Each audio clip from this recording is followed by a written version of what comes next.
Un patron raciste traite un employé noir de « esclave », puis reçoit le choc de sa vie le lendemain. Mais d'abord, abonnez-vous à nos chaînes pour découvrir plus d'histoires comme celle-ci. La journée commençait comme toutes les autres chez Lemoine Prestige Auto, une concession de voitures de luxe située en plein cœur de Paris. Des véhicules rutilants étaient alignés sous les lumières éclatantes de la salle d'exposition, leur carrosserie reflétant l'agitation des employés qui s'affairaient à préparer une nouvelle journée de vente. Dans ce décor de luxe et d'élégance, Noah Diallo, un employé noir de 34 ans, traversait la concession en silence, un classeur sous le bras. Travaillant ici depuis 6 ans, il connaissait les moindres recoins de l'entreprise, chaque client fidèle, chaque modèle de voiture, chaque technique de négociation. Pourtant, malgré son engagement et son travail impeccable, il savait pertinemment qu'il n'était pas considéré à sa juste valeur. Marc Lemoine, le propriétaire et PDG de l'entreprise, était connu pour son arrogance et son mépris des employés qu'il considérait comme inférieurs.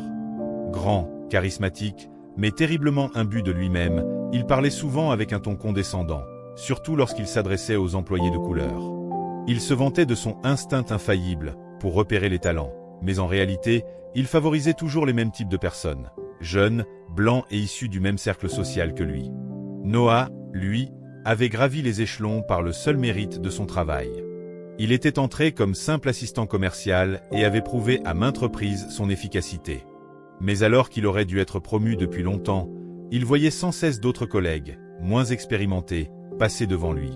Ce matin-là, Noah était en train d'examiner un dossier client lorsqu'il entendit son nom résonner dans le hall. Diallo.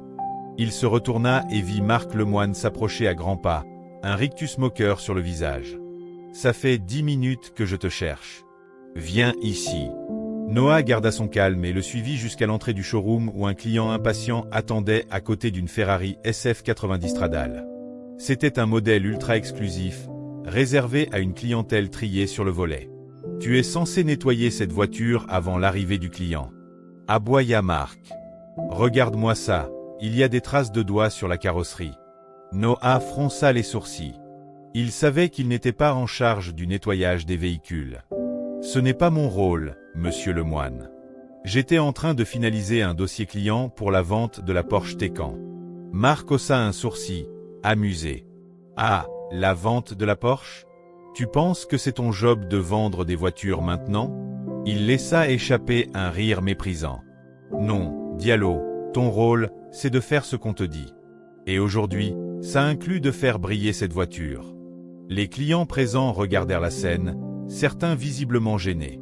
Noah sentit son estomac se nouer, mais il garda une expression neutre. « Avec tout le respect que je vous dois, monsieur, ce n'est pas ma responsabilité. » Marc s'approcha et posa une main sur son épaule, son sourire devenant plus cruel. « Tu sais quoi, Diallo ?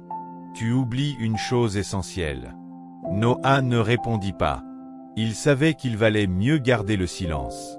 Marc baissa légèrement la voix, s'assurant que seuls quelques employés proches puissent entendre. « Tu es ici parce que je t'ai donné une chance. Un type comme toi ne trouverait jamais un job comme celui-ci ailleurs. » Il laissa passer un silence avant d'ajouter avec un sourire narquois. « Tu devrais être reconnaissant. Après tout, l'histoire a prouvé que les gens comme toi ont toujours été faits pour servir. » Le sang de Noah se glaça. Autour d'eux, quelques employés eurent des réactions choquées.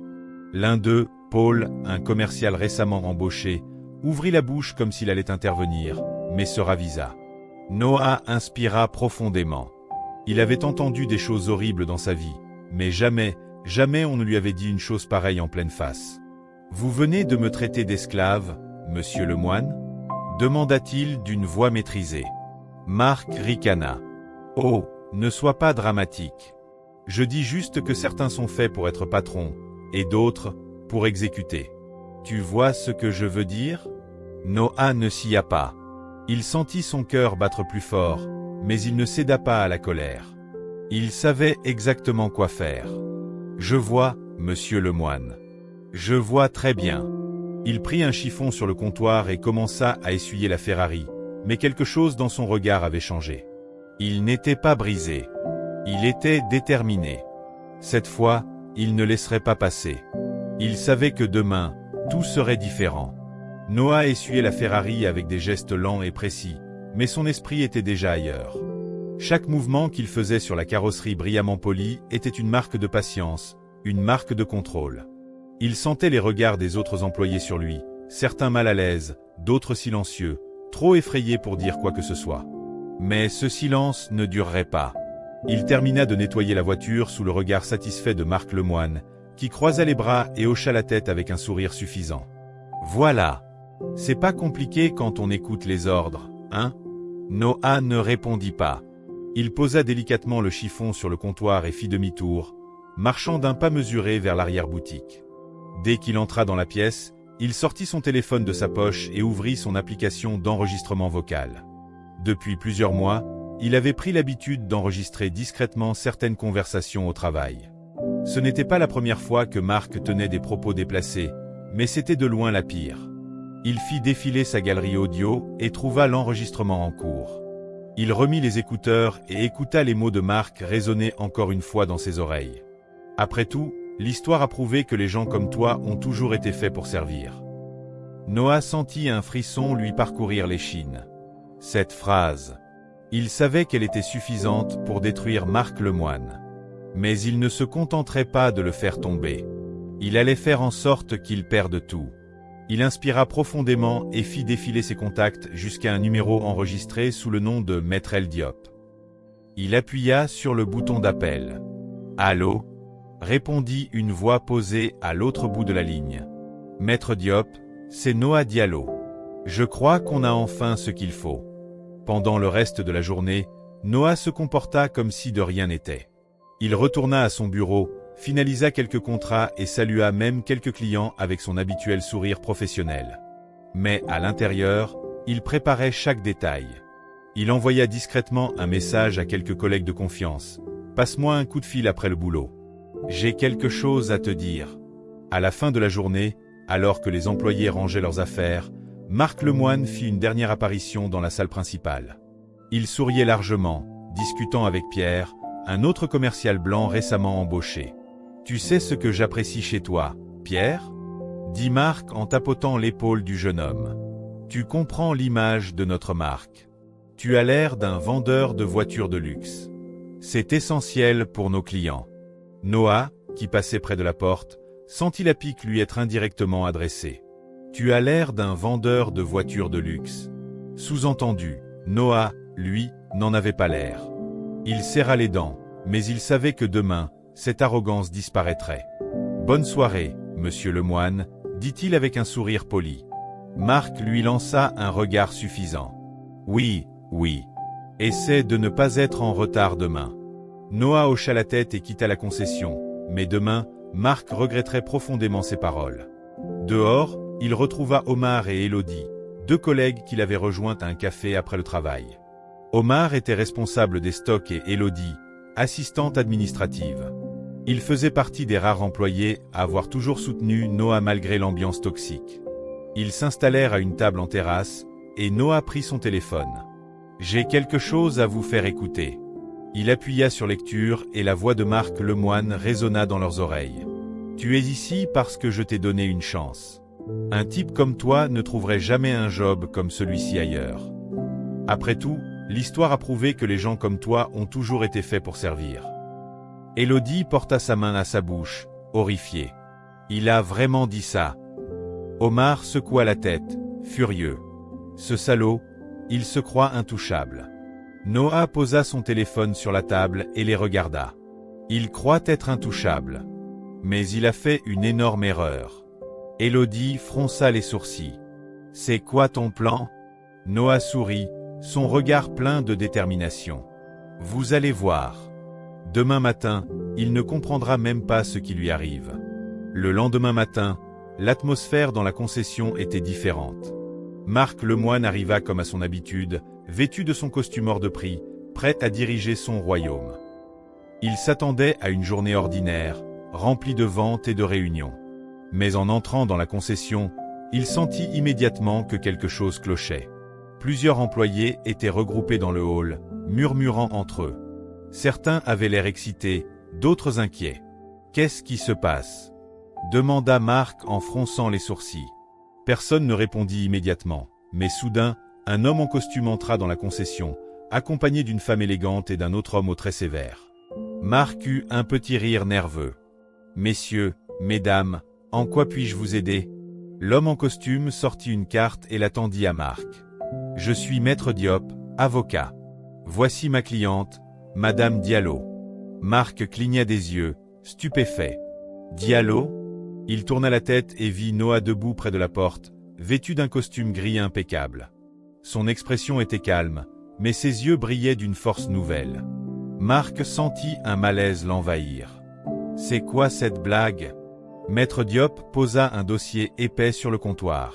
« Monsieur Lemoine, vous êtes poursuivi pour discrimination raciale, harcèlement moral et atteinte à la dignité d'un employé. » Un frisson glacial parcourut la salle. Tout le monde se figea. Marc ouvrit la bouche, puis la referma.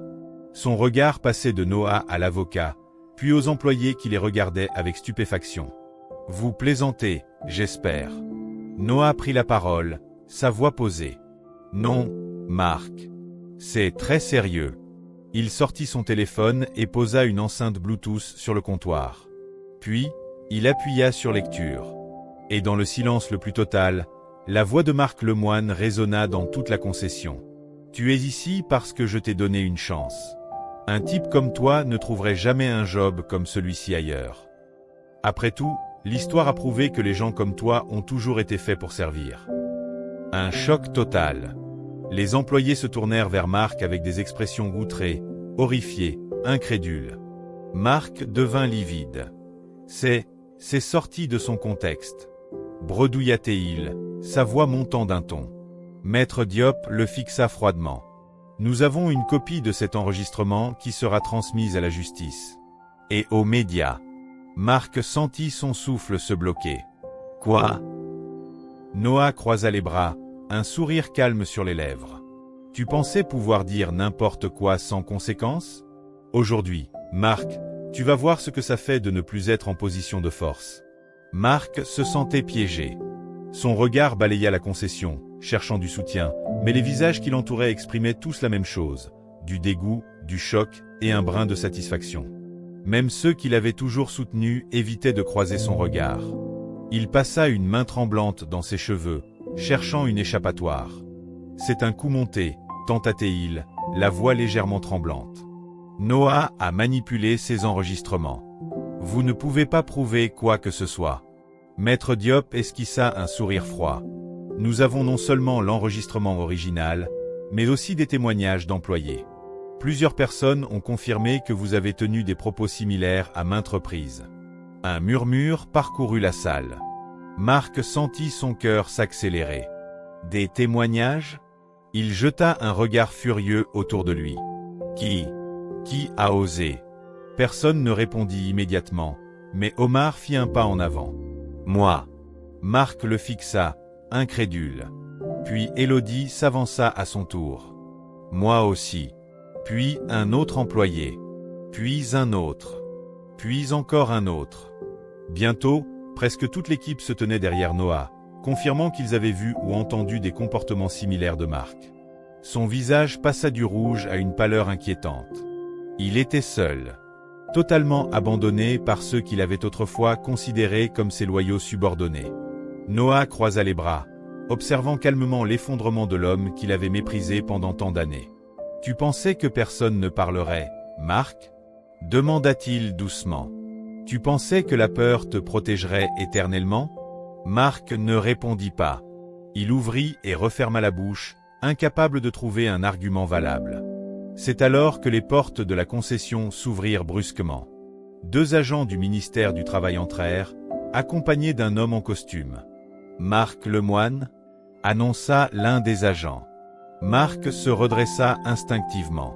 « Oui. » L'agent lui tendit une enveloppe officielle. « Vous êtes sous enquête pour discrimination en entreprise, harcèlement moral et pratiques abusives en milieu professionnel. » Marc sentit une sueur froide couler dans son dos. « C'est une blague ?» murmura-t-il. « Pas du tout », répondit froidement l'agent. « Votre entreprise est désormais sous surveillance et nous allons procéder à une inspection complète. » Marc tourna lentement la tête vers Noah, réalisant l'ampleur du piège qui s'était refermé sur lui. Tout était prévu. Tout était calculé. Il serra les poings. Tu crois vraiment pouvoir me faire tomber aussi facilement, Diallo? Cracha-t-il, la voix tremblante de rage. Noah le regarda avec calme, un léger sourire en coin. Non, Marc. Il fit un pas en avant. Je sais que je viens de te faire tomber. Un silence pesant s'abattit sur la concession. Marc inspira profondément, ses traits se durcissant. Puis, il explosa. Vous voulez tous me trahir, hurla-t-il en regardant ses employés. Vous pensez que cet abruti peut diriger cette boîte mieux que moi? Noah haussa légèrement les sourcils, sans se laisser déstabiliser. Marc, je ne vais pas diriger cette entreprise. L'homme en costume qui accompagnait les agents du ministère s'avança enfin. Monsieur Lemoine, je suis Thierry Lavigne, représentant des investisseurs majoritaires de cette concession. Marc blêmit. Les investisseurs? Lavigne lui tendit une autre enveloppe. Suite aux révélations de cette enquête, nous avons pris une décision. Marc saisit l'enveloppe avec précaution et l'ouvrit d'une main tremblante. Ses yeux s'écarquillèrent à la lecture du document. C'est une plaisanterie, murmura-t-il, ses doigts crispant la lettre. Vous ne pouvez pas me virer. Noah, qui connaissait déjà le contenu de la lettre, observa l'instant exact où Marc réalisa qu'il venait de perdre tout ce qu'il possédait. Marc releva des yeux remplis de panique et de haine. « Vous me renvoyez !» Lavigne hocha la tête, son expression froide. « Vous êtes relevé de vos fonctions immédiatement. La majorité des actions de l'entreprise seront transférées à un nouvel actionnaire principal. » Marc sentit son souffle se bloquer. « Quel actionnaire ?» Noah esquissa un sourire. « Moi. » Marc faillit s'étouffer. « Toi. » Noah sortit un document officiel signé par les investisseurs. « J'ai racheté la majorité des parts du groupe hier soir. » Marc se sentit vaciller. « Non, c'est impossible. » Noah rangea calmement les papiers. « C'est drôle, n'est-ce pas ?» Il haussa les épaules. « Hier encore, j'étais un simple employé, un esclave, comme tu le disais. » Il s'approcha légèrement, baissant la voix pour que seul Marc et quelques autres puissent l'entendre. « Aujourd'hui, c'est moi qui possède tout ce que tu croyais éternellement tien. » Marc avait l'air d'un homme vidé de son âme. Ses mains tremblaient. Son visage était livide. C'était fini. Pour lui, tout était fini. Noah tapota doucement son épaule. « Tu as 1 heure pour rassembler tes affaires. » Les employés explosèrent en murmures, incapables de croire à ce qu'ils venaient d'entendre. Marc, lui, resta figé sur place, incapable de bouger. Noah lui lança un dernier regard. « Et n'oublie pas, Marc. » Marc leva lentement les yeux. Noah sourit. « Ce ne sont pas les chaînes qui font un esclave. C'est l'arrogance de croire que personne ne pourra jamais les briser. » Marc restait figé, incapable d'accepter ce qui venait de se passer. Son regard vide balaya la concession qui, il y a encore quelques minutes, lui appartenait entièrement. Il chercha du soutien parmi ses employés, espérant voir une lueur de sympathie ou une trace de regret. Mais il ne trouva rien. Personne ne viendrait à son secours. Lentement, il sentit la colère céder la place à une sensation qu'il n'avait pas connue depuis très longtemps, la peur. Noah, lui, resta impassible, observant avec calme son ancien patron.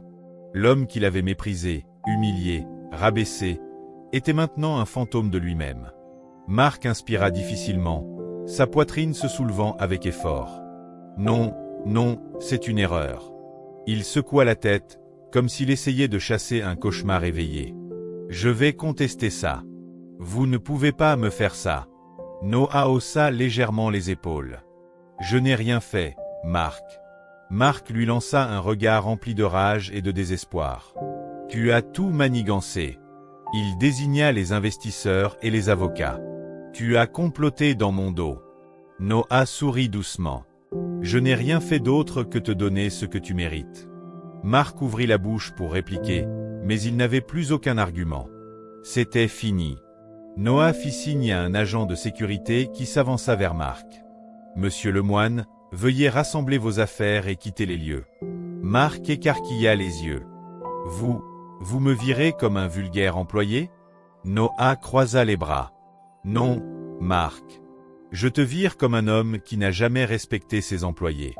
Un rire nerveux s'échappa des lèvres de Marc. Je vais te traîner en justice, Diallo. Je vais. Noah l'interrompit d'une voix calme mais tranchante. Marc, tu as déjà perdu. Le silence qui suivit cette phrase était plus assourdissant que les cris de Marc quelques instants plus tôt. Il baissa la tête, comprenant enfin l'inévitable. Il n'était plus rien. D'un pas mécanique, il tourna les talons et se dirigea vers son bureau, suivi par le vigile. Il passa devant ses anciens employés, qui le regardaient avec une indifférence glaciale. Certains d'entre eux retenaient des sourires. D'autres, comme Élodie et Omar, échangèrent un regard satisfait. Noah, quant à lui, ne détourna pas les yeux. Il regarda Marc s'éloigner, réalisant pleinement que l'homme qui avait contrôlé sa vie pendant des années venait de perdre tout pouvoir sur lui. Il inspira profondément. Et pour la première fois depuis longtemps, il se sentit libre. Quelques heures plus tard, la concession était encore en ébullition. L'annonce du licenciement de Marc et de la nomination de Noah à la tête de l'entreprise s'était répandue comme une traînée de poudre. Les employés se demandaient ce que cela signifiait pour eux. Noah, lui, était resté discret. Il savait que le véritable travail commençait maintenant. Alors qu'il s'installait dans le bureau qui avait autrefois appartenu à Marc, il prit quelques instants pour observer l'espace. Il passa la main sur le bureau en bois massif, ressentant tout le poids du moment. Il s'assit lentement dans le fauteuil et laissa échapper un soupir. Un léger coup à la porte le tira de ses pensées. « On peut entrer ?» C'étaient Élodie et Omar. Noah leur fit signe d'entrer. « Alors, monsieur le directeur ?» lança Omar avec un sourire. « Ça fait quoi d'être aux commandes ?» Noah haussa un sourcil, amusé. « Je n'ai même pas encore eu le temps d'y réfléchir. » Élodie s'assit en face de lui, posant ses mains sur ses genoux. « Tout ça, c'est énorme. » Elle le regarda avec sincérité. « Tu l'as vraiment fait, Noah. » Il acquiesça doucement. « Oui. Mais ce n'est que le début. » Omar hocha la tête. « On est avec toi. Tu sais ça, hein ?» Noah les regarda avec gratitude. « Je sais. » Il marqua une pause avant de reprendre, son ton devenant plus sérieux. « J'ai une vision pour cet endroit. Plus de favoritisme, plus de discrimination. Tout le monde doit être traité avec respect. » Omar et Élodie échangèrent un regard. « On te soutiendra à 100%, Noah, » dit Élodie. Il leur sourit, sentant pour la première fois que son combat ne faisait que commencer. Mais cette fois, il n'était plus seul. Pendant ce temps, Marc errait dans la rue, ses pensées en désordre. Tout s'était écroulé en une seule journée. Sa réputation, son pouvoir, son entreprise. Tout perdu. Il regarda autour de lui, comme s'il cherchait une réponse, un échappatoire. Mais il n'y avait rien. Juste le vide. Il s'effondra sur un banc, tenant sa tête entre ses mains. Pour la première fois de sa vie, il savait ce que ça faisait d'être impuissant. Marc était assis sur le banc, le regard perdu dans le vide. La rue était animée autour de lui, les passants allaient et venaient, trop pressés pour remarquer l'homme autrefois puissant qui venait de tout perdre en l'espace de quelques heures. Son téléphone vibra dans sa poche, mais il ne bougea pas. Il savait que c'étaient des messages de ses avocats, de ses partenaires commerciaux paniqués, et probablement de quelques médias ayant déjà eu vent de son licenciement humiliant. Il ne voulait parler à personne. Il voulait disparaître. Un groupe de jeunes passa devant lui, riant bruyamment. L'un d'eux reconnut Marc et s'arrêta brièvement, avant de murmurer quelque chose à son ami. Marc sentit leur regard peser sur lui. Il savait. Tout le monde allait savoir. Il serra les poings, la rage et la honte se mélangeant en lui comme une tempête incontrôlable. Puis, comme un automate, il se leva lentement et commença à marcher. Sans but, sans destination. Juste un homme brisé, errant dans une ville qui ne l'appartenait plus.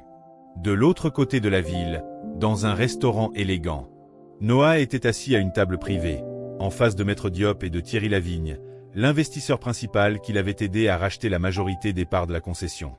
Le serveur venait de déposer une bouteille de vin sur la table, mais Noah n'y avait pas encore touché. Il réfléchissait.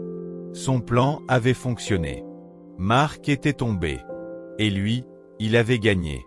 Mais alors que Maître Diop et Lavigne discutaient des prochaines étapes administratives, Noah se surprit à ressentir quelque chose qu'il n'avait pas anticipé.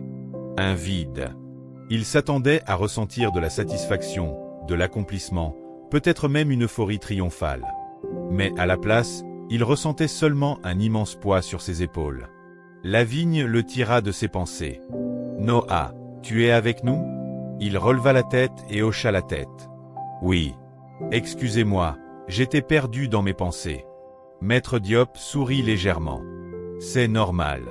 Ce que tu viens de réaliser est énorme. » Noah inspira profondément. « Je sais.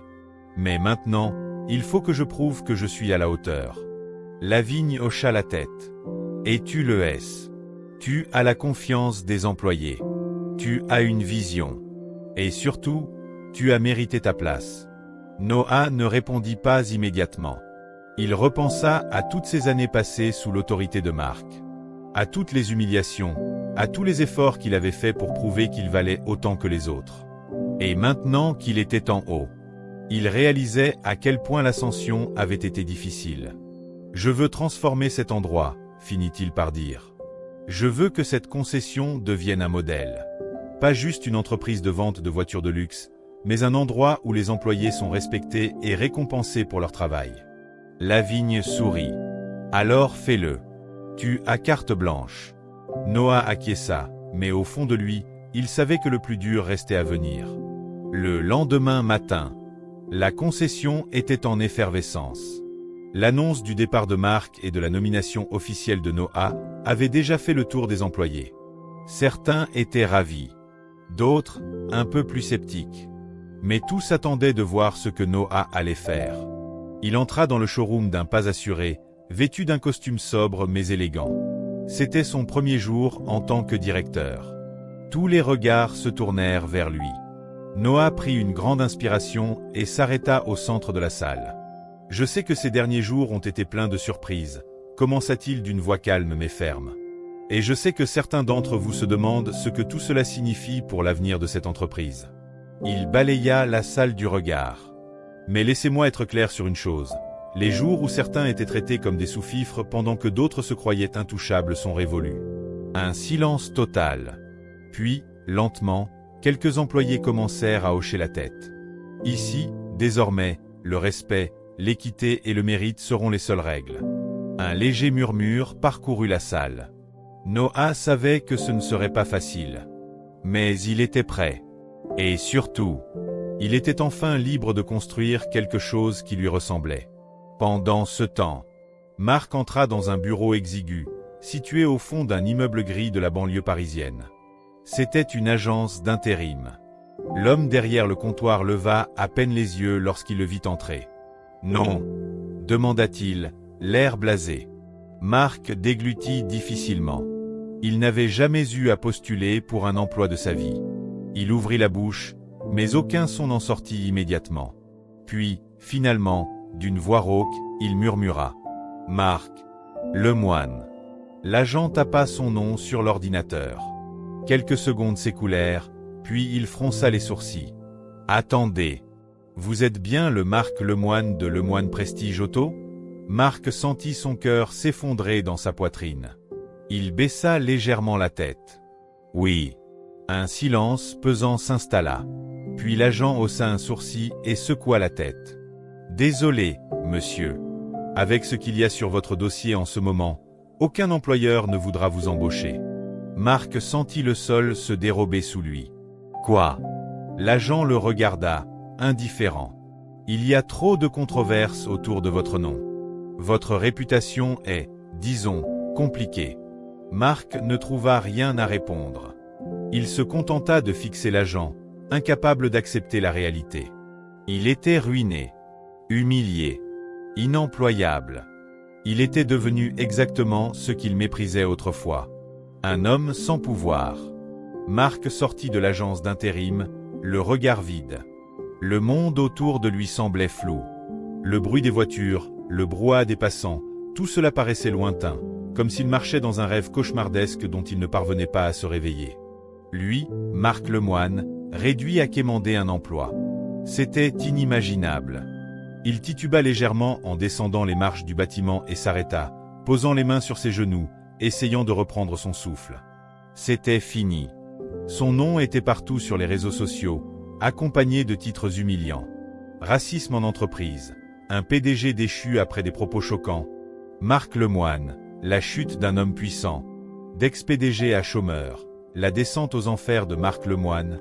Les articles se multipliaient, les vidéos de son humiliation en concession étaient devenues virales.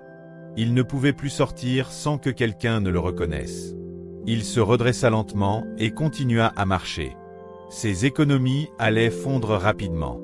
Il savait qu'il ne lui restait qu'une option, trouver n'importe quel travail pour survivre. Mais qui embaucherait un homme comme lui après un scandale pareil?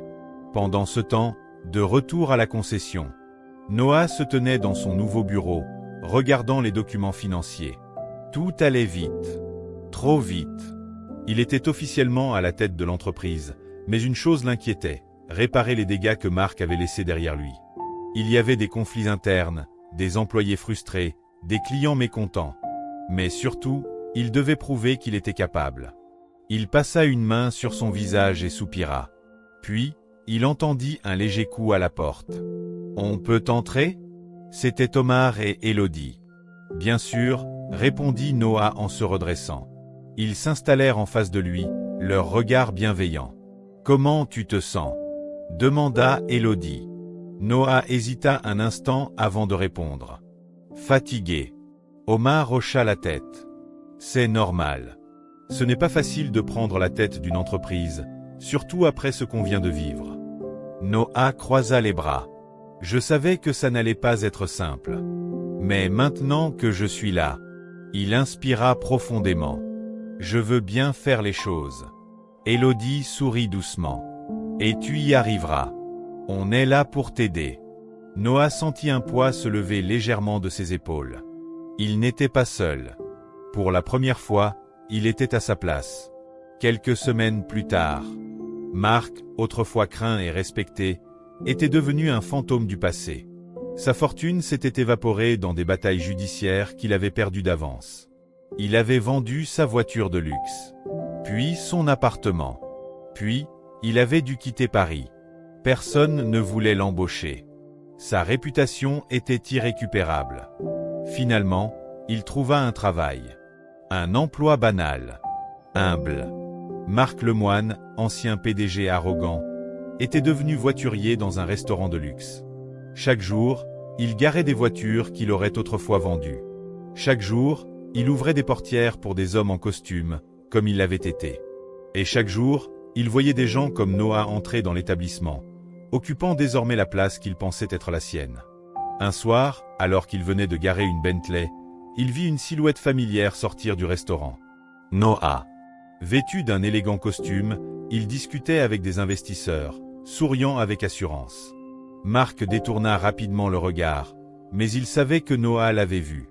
Lentement, Noah s'approcha. Un silence tendu s'installa entre eux. Puis, Noah sortit un billet de 50 € de sa poche et le tendit à Marc. « Je paie toujours mes employés correctement. » Marc resta figé. Puis, lentement, il prit le billet sans un mot. Noah le regarda une dernière fois, avant de retourner à ses affaires. Marc, lui, baissa les yeux, serrant le billet entre ses doigts. Il n'avait plus rien. Rien, sauf le souvenir amer de ce qu'il avait perdu. Marc resta figé quelques instants, le billet de 50 € serré entre ses doigts tremblants. Il sentit un mélange de rage, de honte et de résignation l'envahir. Il avait tout perdu. Autour de lui, le restaurant continuait de vibrer de rire, de conversation et de luxe. Ce monde qu'il avait autrefois dominé lui était désormais totalement inaccessible. Il recula d'un pas, inspira profondément et fourra le billet dans sa poche. Il n'y avait plus rien à dire. Avec un dernier regard vers Noah, qui discutait à l'intérieur du restaurant avec des investisseurs influents, Marc tourna les talons et retourna à son poste. Il ouvrit la portière d'une autre voiture de luxe, attendant que son propriétaire y prenne place. Un homme puissant, sûr de lui, comme il l'avait été, autrefois. De son côté, Noah ne jeta pas un seul regard en arrière. Marc Lemoine n'était plus une menace, plus un obstacle. Il n'était plus qu'un fantôme du passé. Noah savait qu'il avait gagné, mais plus important encore, il savait qu'il avait construit quelque chose de nouveau. Une entreprise basée sur le respect, sur le mérite, sur des valeurs que Marc n'avait jamais comprises. Il marcha vers la sortie du restaurant, ses pas résonnant sur le marbre lisse. Il était enfin libre. Et il n'avait jamais été aussi puissant. Que feriez-vous dans cette situation ?